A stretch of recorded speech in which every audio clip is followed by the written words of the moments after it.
जिले की हर खबर सबसे पहले आप तक पहुंचाने का वादा, बस यही है एक इरादा। आज ही लगाए अपना पद्मेश डिजिटल सेटअप बॉक्स। नमस्कार, आप देख रहे हैं पद्मेश 24/7 कृष्णा सेंडे के साथ।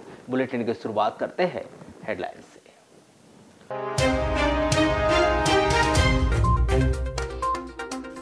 इंदौर से बालाघाट की ओर आ रही बस की ट्रक से हुई जबरदस्त भिड़ंत। मौके पर सरिका निवासी एक व्यक्ति की हुई दर्दनाक मौत, वहीं अन्य भी हुए घायल। महाकालेश्वर दर्शन करके वापस लौट रहे थे बालाघाट।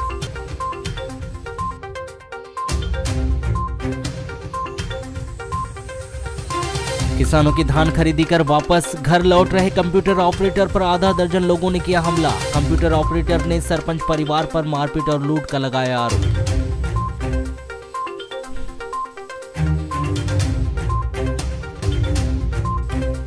नगरपालिका के द्वारा की जा रही अतिक्रमण हटाने की कार्रवाई से नाराज हाट ठेला संचालक ने सपरिवार आत्महत्या की दी चेतावनी।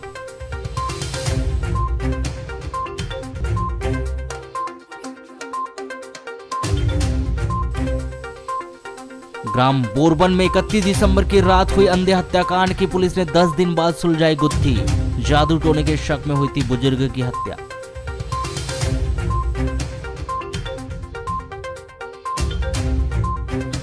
लालबरा से सिवनी मार्ग पर निजी यात्री बस की टक्कर से बाइक सवार महिला की हुई मौत, पति गंभीर रूप से घायल। आक्रोशित ग्रामीणों ने टायर जलाकर किया चक्का जाम।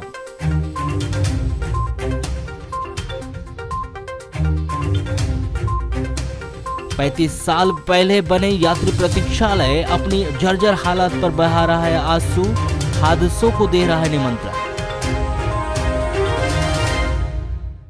खैलांजी थाना क्षेत्र के अंतर्गत आने वाले ग्राम पिंडके पार में स्कूल मध्य की भूमि में आंगनबाड़ी बनाने का कार्य शुरू किया गया, जिसके निर्माण में कुछ लोग बाधा डाल रहे हैं, जिन पर वैधानिक कार्रवाई किए जाने की मांग को लेकर ग्राम पंचायत के पिंडके पार से आए सरपंच, उप सरपंच सहित 14 पंचों ने एसपी कार्यालय में ज्ञापन सौंपा है, जिसके माध्यम से उन्होंने असामाजिक तत्वों के खिलाफ वैधानिक कार्रवाई किए जाने की मांग की।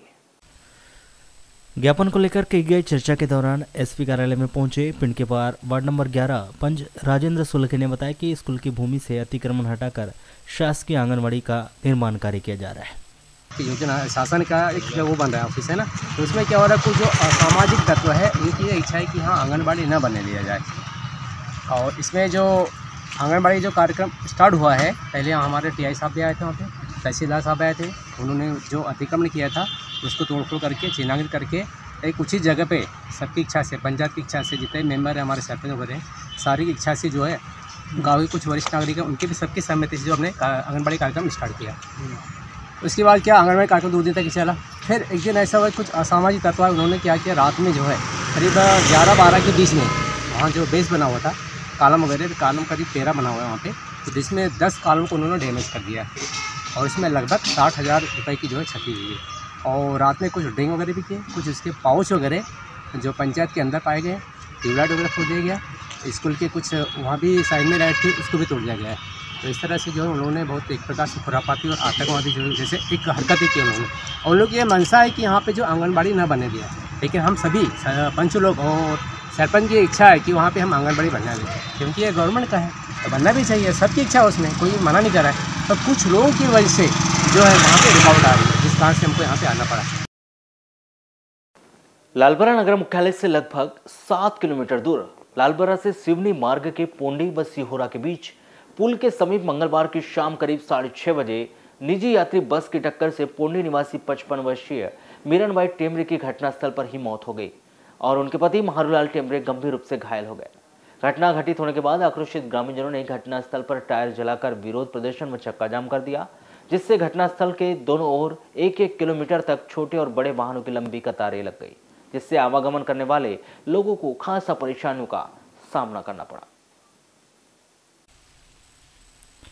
वहीं पुलिस प्रशासन के द्वारा घटनास्थल पर पहुंचकर आक्रोशित ग्रामीणजनों को समझाने का प्रयास किया जा रहा है, परंतु ग्रामीणजनों का आक्रोश शांत नहीं हुआ और बस चालक एवं बस मालिक को घटनास्थल पर बुलाकर उन्हें गिरफ्तार कर मृतक के परिजनों को मुआवजा दिलवाए जाने की मांग पर अड़े रहे।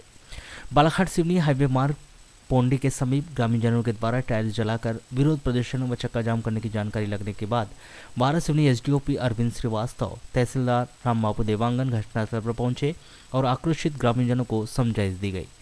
जिस बस से दुर्घटना घटित हुई है उसे थाने में खड़ा करवाकर चालक को गिरफ्तार कर लिया गया है। मृतक महिला के परिजनों को शासन की योजना के तहत लाभ दिलवाया जाएगा, जिसके बाद ग्रामीणजनों का आक्रोश शांत हुआ। एसडीओपी तहसीलदार के समझाइश के बाद ग्रामीणजन व परिजनों ने मृतक महिला के शव को अपने घर लेकर गए, जिसका पोस्टमार्टम 11 जनवरी को किया जाएगा। वहीं पुलिस ने मर्ग कायम कर जांच शुरू की है। प्राप्त जानकारी के अनुसार ग्राम पोंडी नेवरगांव लालबरा निवासी महारूलाल टेमरे अपनी पत्नी के साथ 10 जनवरी को रामपुरी मार्ग स्थित खेत मोटरसाइकिल से गए थे और खेत का काम निपटाकर शाम करीब 6:30 बजे दोनों ही मोटरसाइकिल से अपने घर पोंडी आ रहे थे। तभी जबलपुर से बालाघाट की ओर आ रही निजी यात्री बस चालक ने तेज रफ्तार पर लापरवाही पूर्वक वाहन चलाते हुए पुल के आगे करीब 100 मीटर दूर मोटरसाइकिल को टक्कर मार दी, जिससे महिला की घटनास्थल पर ही मौत हो गई। तो वहीं उनके पति महारूलाल टेमरे घायल हो गया, जिसे मामूली चोटें आई है। दुर्घटना घटित होने के बाद बस चालक बस लेकर फरार हो रहा था, जिसे लालबरा थाने के सामने पकड़कर थाने में खड़ा करवा दिया गया है। बस की टक्कर से 55 वर्षीय पोंडी निवासी बिरणबाई टेमरे की मौत हो जाने से आक्रोशित ग्रामीणजनों के द्वारा घटनास्थल पर टायर जलाकर विरोध प्रदर्शन व चक्का जाम करने के कारण मार्ग के दोनों ओर छोटे और बड़े वाहनों की लंबी कतारें लग गई थी। यहाँ विरोध प्रदर्शन व चक्का जाम करीब 1.5 घंटे तक चला।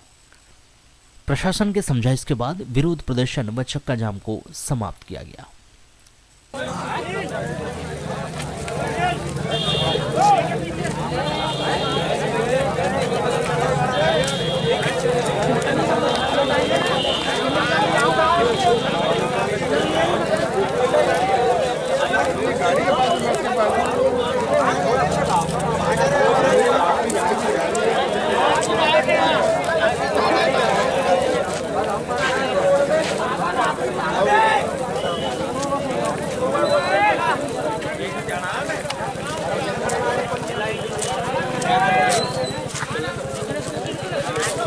बंद करके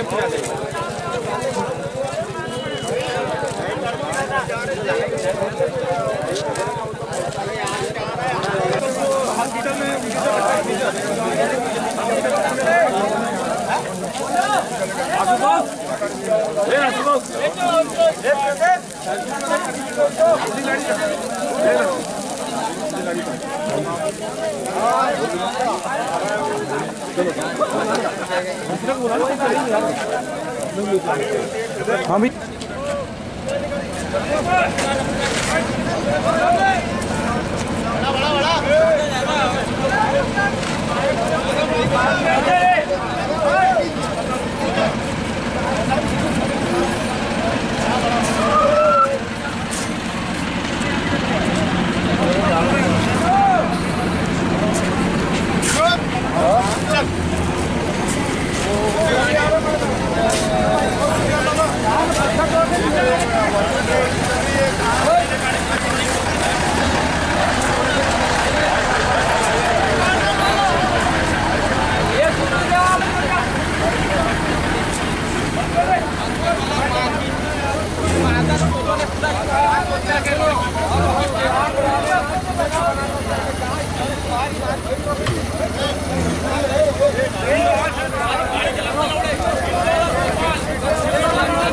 भारतीय जनता पार्टी की जो वरिष्ठ कार्यकर्ता है श्री महारू जी टेमरे, उनकी धर्मपत्नी का जब वो खेत से वापस आ रही थी, पवन ट्रेवल्स की जो बस है जो कटनी से बालाघाट, बालाघाट से कटनी की ओर जाती है, उस बस से उसका एक्सीडेंट हुआ ऐसे मुझे सूचना मिली।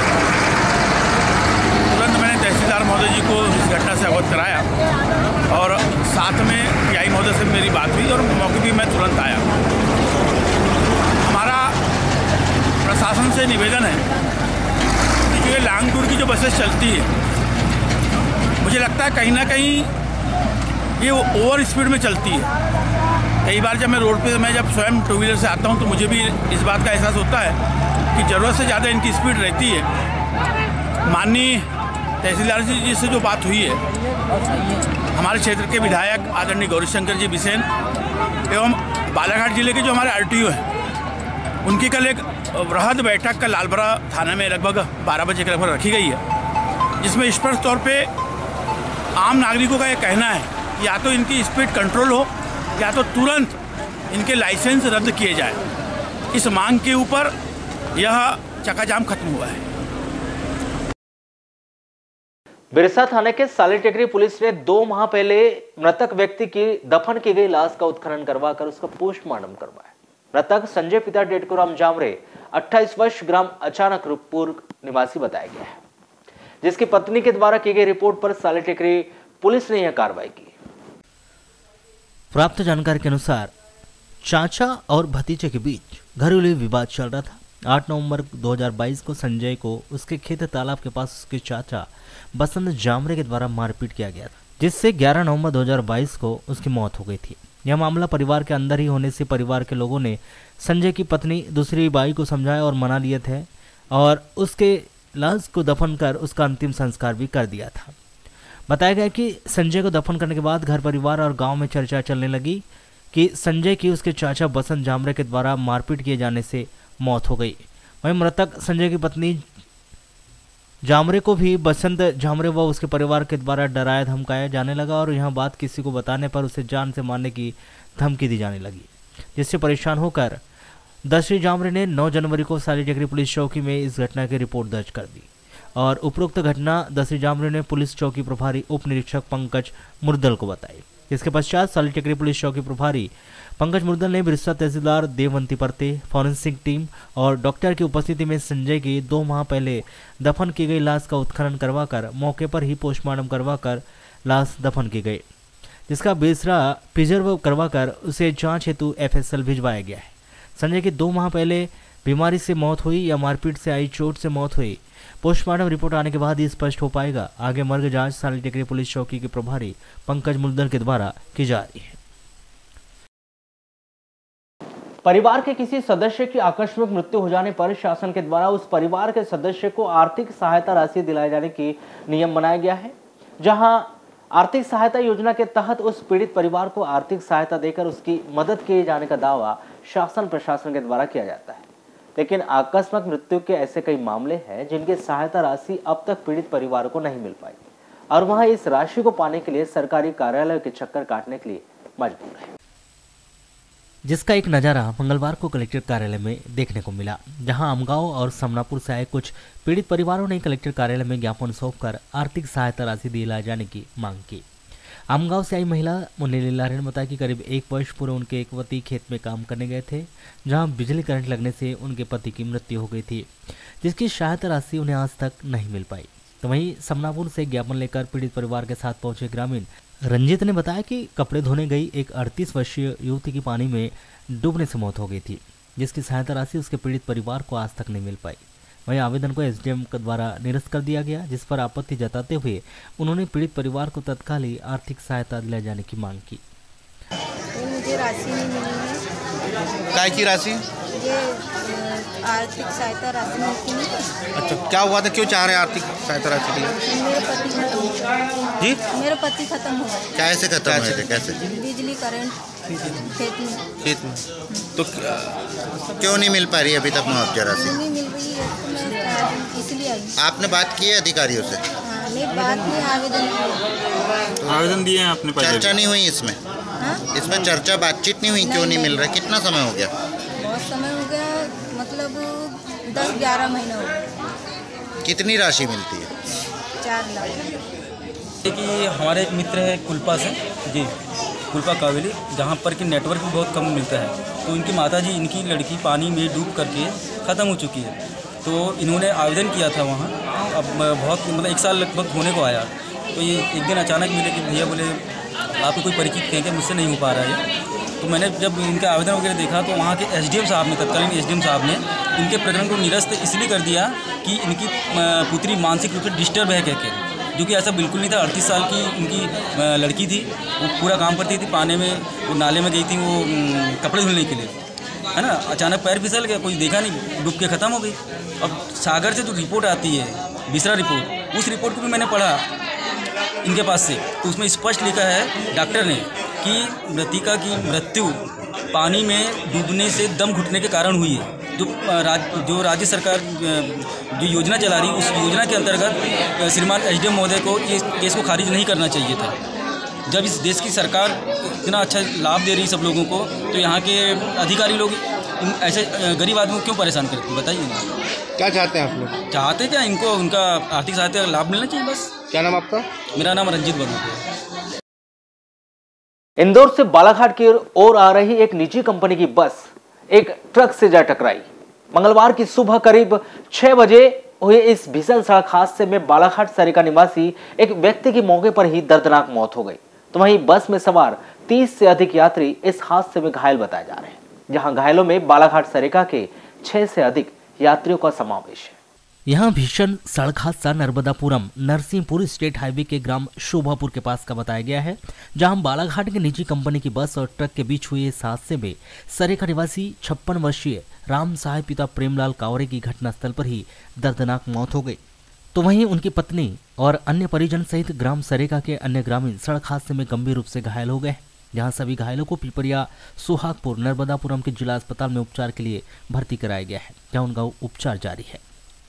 इंदौर से बालाघाट आ रही एक निजी कंपनी की बस नर्मदापुरम नरसिंहपुर स्टेट हाईवे के ग्राम शोभापुर के पास हादसे का शिकार हो गई, जहां ट्रक और यात्री बस के बीच हुई भिड़ंत में बालाघाट के ग्राम सरेका निवासी 56 वर्षीय राम सहाय पिता प्रेमलाल कावरे की घटनास्थल पर ही मौत हो गई। तो वहीं इस हादसे में उनकी 54 वर्षीय पत्नी फुलवती कावरे, सरिका निवासी 26 वर्षीय किशन पिता राम सहाय कावरे, सरिका निवासी 19 वर्षीय गौरव पिता संतराम कावरे, सरेका पुराना हनुमान मंदिर परिसर वार्ड नंबर 21 निवासी 42 वर्षीय राजेश पिता प्रेमलाल कावरे और 35 वर्षीय लालचंद पिता नेतलाल पांचे और सरेका निवासी रेजलाल हरदे सहित अन्य ग्रामीणों के नाम भी समावेश है। इसके अलावा बालाघाट आ रहे अन्य यात्री भी इस सड़क हादसे में गंभीर रूप से घायल हुए हैं। यहाँ पिपरिया सुहागपुर नर्मदापुरम के जिला अस्पताल में करीब 30 से अधिक घायल यात्रियों का उपचार जारी है।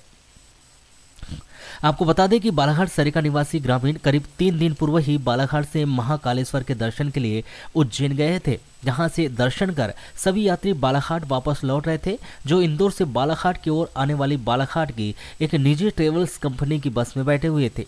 सभी यात्री रात्रि में खाना खाकर बस में सवार हुए थे, जो बालाघाट आ रहे थे।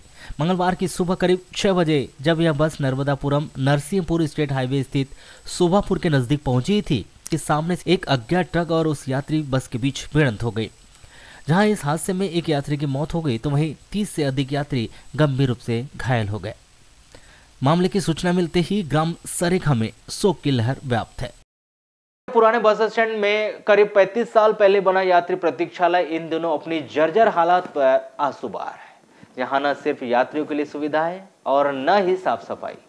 प्रतीक्षालय के पीछे बने शौचालय से आती दुर्गंध और यहां बैठे यात्रियों को और अधिक परेशान कर रही। पेयजल के लिए 6 साल पहले वाटर एटीएम बनाया गया था, लेकिन कुछ दिन सुविधा देने के बाद अब वाटर एटीएम भी धूल खा रहा है। आपको बता दें कि निकाय चुनाव के समय प्रत्याशियों ने पुराने बस स्टैंड की बिल्डिंग और यहां सुविधाओं के विस्तार के ढेरों वादे किए थे।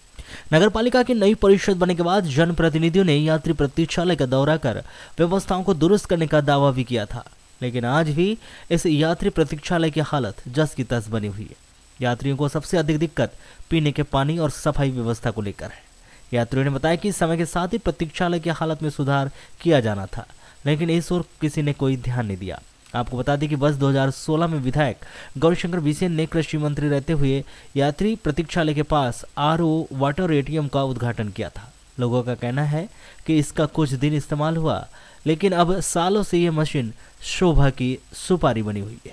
यात्री प्रतीक्षालय में जो सुविधाएं हैं उससे संतुष्ट हैं आप? संतुष्ट हैं आप? नहीं, संतुष्ट नहीं है। क्या सुविधाएं होनी चाहिए? पानी का साधन होना चाहिए, ठंडा बाथरूम का साधन होना चाहिए। हाँ, और ये पुरानी सबसे पुरानी बिल्डिंग है ये, तो इसको क्या सुधारना चाहिए? सुधारने की आवश्यकता है। वहीं इस संबंध में नगरपालिका उपाध्यक्ष योगेश बिसेन ने दूरभाष पर चर्चा के दौरान बताया कि यात्री प्रतीक्षालय ही नहीं, बस स्टैंड को भी मॉडल रूप देने के लिए नगरपालिका के द्वारा प्रयास किए जा रहे हैं। यात्री प्रतीक्षालय की बिल्डिंग सहित यहां सुविधाओं और शॉपिंग कॉम्प्लेक्स के निर्माण को लेकर नगरपालिका के इंजीनियरों के साथ प्राइवेट इंजीनियरों की चर्चा की गई है। इसे लेकर प्रस्ताव बनाया गया है। उम्मीद है कि जल्द ही प्रस्ताव होने के बाद बजट मिलते ही इस पर काम शुरू किया जाएगा, ताकि यात्रियों को बस स्टैंड में बेहतर सुविधा मिल सके। लालबरा थाना क्षेत्र के अंतर्गत आने वाले ग्राम पंडरा पानी में एक 2.5 वर्ष के मासूम बच्ची मकान की छत से नीचे गिरने से घायल हो गई। घायल बच्ची कुमारी अनिक्षा पिता खुमान सिंह के 2.5 वर्ष को जिला अस्पताल में भर्ती किया गया है। प्राप्त जानकारी के अनुसार अनिक्षा के माता पिता खेती किसानी करते हैं। 10 जनवरी की शाम 5 बजे करीब अनिक्षा अन्य बच्चों के साथ खेल रही थी। माता पिता घर में घरेलू काम कर रहे थे। अनिक्षा बच्चों के साथ खेलते खेलते पड़ोस में स्थित एक मकान की छत के ऊपर चढ़ गई और छत में खेल रही थी। तभी अनिक्षा छत के ऊपर से खेलते खेलते छत से नीचे गिर गई। अनिक्षा का हाथ पैर और सिर में चोट लगने से घायल हो गई। अनिक्षा के छत से गिरने की खबर अन्य बच्चों ने उसके माता पिता को जाकर बताया। अनिक्षा के परिवार के लोग मौके पर तुरंत ही पहुंचे और घायल को तुरंत ही लालबरा के अस्पताल आकर भर्ती किया। यहाँ से उसे बेहतर उपचार हेतु जिला अस्पताल बालाघाट रेफर किया गया है। लालबरा तहसील के अंतर्गत आने वाले ग्राम कनकी में आए दिन हो रहे सड़क हादसों को ध्यान में रखते हुए मंगलवार को प्रशासनिक अधिकारियों ने ग्राम कनकी मुख्य राजमार्ग सड़क किनारे किए गए अतिक्रमण को हटाने की कार्रवाई की। जहां सड़क किनारे अवैध तौर पर संचालित की जा रही दुकानें, ठेला, फ्लैक्स, बैनर सहित अन्य अतिक्रमण को सड़क किनारे से हटाकर मार्ग को अतिक्रमण मुक्त किया गया। जहां अतिक्रमण हटाने पहुंची टीम का स्थानीय लोगों ने न सिर्फ स्वागत किया बल्कि अतिक्रमण हटाने में प्रशासनिक अधिकारियों की मदद भी की। जहां बिना विरोध बगैर आपत्ति के शांतिपूर्ण तरीके से अतिक्रमण हटाने की कार्रवाई की गई। जहां स्थानीय लोगों ने अतिक्रमण हटाने की इस कार्रवाई को लेकर अपनी खुशी का इजहार किया। अतिक्रमण हो रहा है, हाँ, तो इससे आप संतुष्ट हो क्या? नहीं संतुष्ट है, बढ़िया सफाई का काम हो रहा है, 1 नंबर काम हो रहा है। जैसे और बहुत सारे लोगों का टूट रहा है, वो भी है क्या नहीं संतुष्ट? जी, बहुत सारे लोगों का और टूट रहा है यहाँ पर, कई ग्रामीणों का, वो भी संतुष्ट है कि नहीं? नहीं, सब संतुष्ट है, कोई आपत्ति नहीं है, कोई यानी जो किया जा रहा है एकदम बढ़िया है। हाँ बिल्कुल बिल्कुल, कोई विरोध नहीं है, सब शांतिपूर्वक काम हो रहा है शासन का। तो नियम के अनुसार हो रहा है ना, इससे कोई दिक्कत नहीं हमको।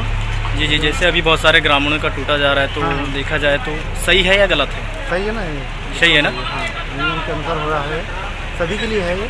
जी, और जरूरी भी, इससे क्या है, एक्सीडेंट वगैरह खतरा कम हो जाएगा और यातायात भी व्यवस्थित हो जाएगी। यानी ग्रामीण लोग खुश है इस कार्रवाई से। हाँ, देखिए क्या होता है कि अभी ये जो हमारा स्टेट हाईवे है, इसमें अभी 80 फीट हमारी रोड की चौड़ाई है और ग्राम पंचायत भवन के पास में जो शासकीय भूमि थी उस पर 10 से 15 लोगों ने अतिक्रमण करके अस्थायी दुकानें बना ली थी। पूर्व में यहाँ पर एक घटना भी हो चुकी है जिसमें एक लड़की की मृत्यु हो गई थी।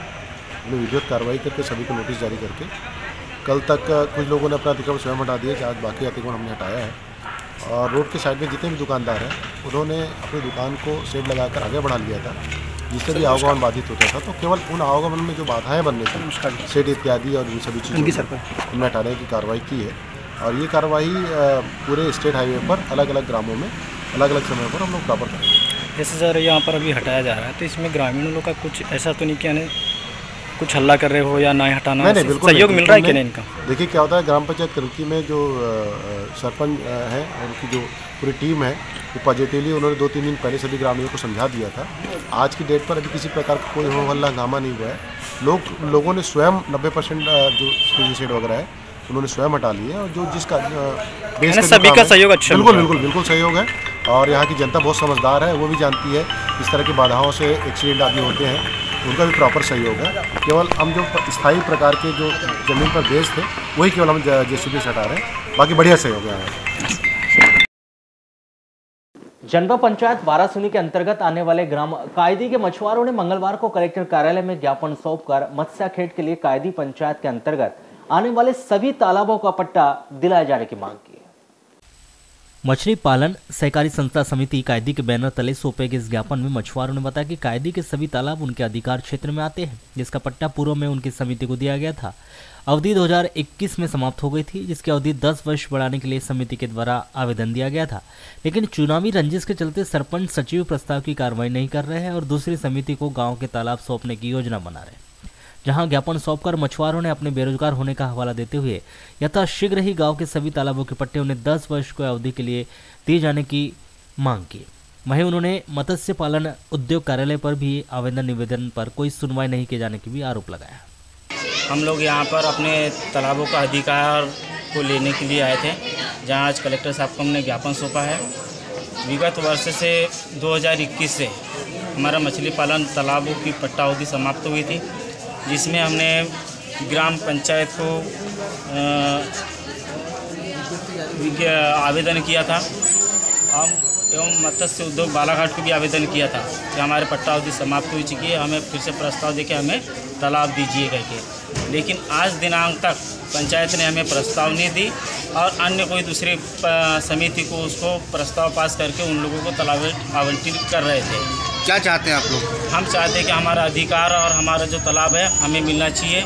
हमारे क्षेत्र अंतर्गत के तालाब है, क्योंकि हमारे बेरोजगार मछुआरे बेसहारा है, मछली पालन करके अपना जीवन यापन करते हैं।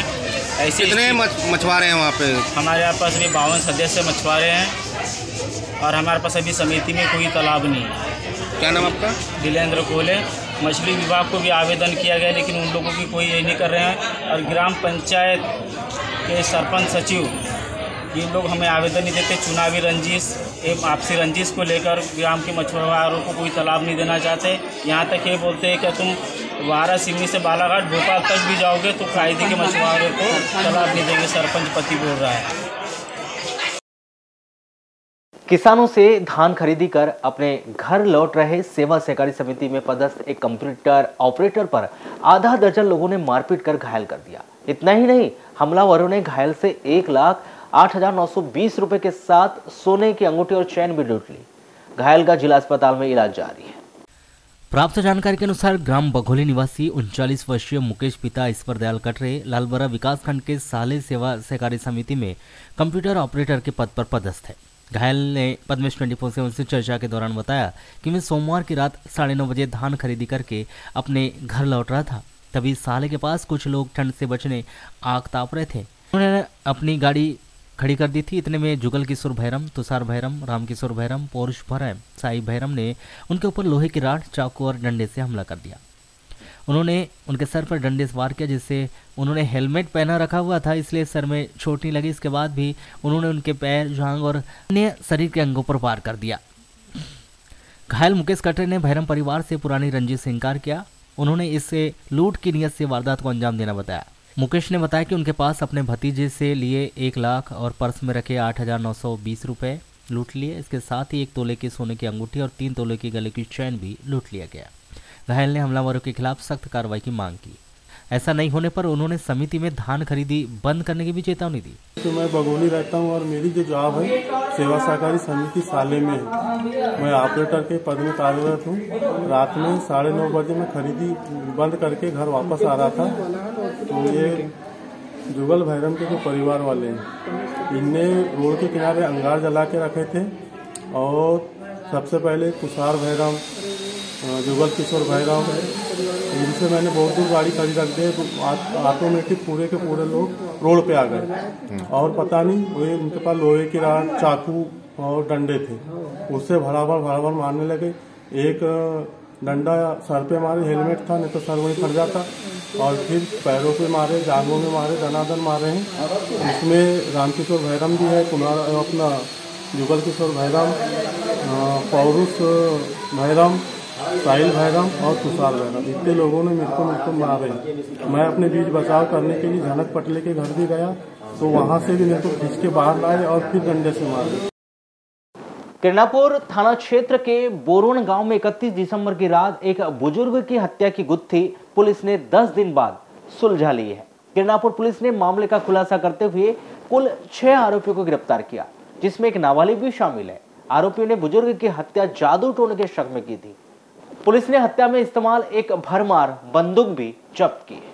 मंगलवार को पुलिस कंट्रोल रूम में आयोजित पत्रकार वार्ता में पुलिस अधीक्षक समीर सौरभ ने जानकारी देते हुए बताया कि बोरवन निवासी सदाराम सिरसाम की हत्या जादू टोने के शक में की गई थी। इसके लिए आरोपियों ने योजना के साथ वारदात को अंजाम दिया। 31 दिसंबर की रात करीब 12 बजे सभी आरोपी भरमार बंदूक, लाठी डंडों के साथ मृतक सदाराम के भाई के घर पहुंचे, जहां सभी लोग सो रहे थे। इसका फायदा उठाते हुए आरोपी ने भरमार बंदूक से सदाराम की कनपट्टी पर गोली दाग दी, जिससे मौके पर ही उसकी मौत हो गई। पुलिस ने संभावना जताई कि बंदूक की आवाज सुनकर परिजन जाग गए होंगे, लेकिन बंदूक का डर दिखाकर आरोपी वहां से फरार हो गए। पूछताछ में आरोपियों ने बताया कि सदाराम सिरसाम जादू टोना करता था, जिससे गांव के कई लोग बीमार रहते थे और उससे परेशान थे। पुलिस ने इस मामले में सूरजलाल सिरसाम, महेश कुमार टेकाम, दिनेश कुमार टेकाम, गणपत मड़ावी, विजय पंद्रे और एक अपचारी बालक को गिरफ्तार किया है। पिछले वर्ष 31/12 की रात को थाना किदनापुर के अंतर्गत साकरी टोला में एक वृद्ध की गोली मार के हत्या की गई। उसमें लगातार प्रयास करने के बाद SDOP लालजी और थाना प्रभारी किदनापुर चौकी किन्ही इन सभी के अथक प्रयासों के बाद इसमें जो कुल 6 आरोपी हैं इनको आज राउंड अप किया गया है और इनके पास से जो भरमार बंदूक इस्तेमाल की गई थी मारने के लिए उसको भी जब्त किया गया है। संपूर्ण प्रकरण में जादू टोना के शक में गोली मारना प्रमाणित पाया गया अभी तक और इन सभी को गिरफ्तार करके कोर्ट में पेश किया गया।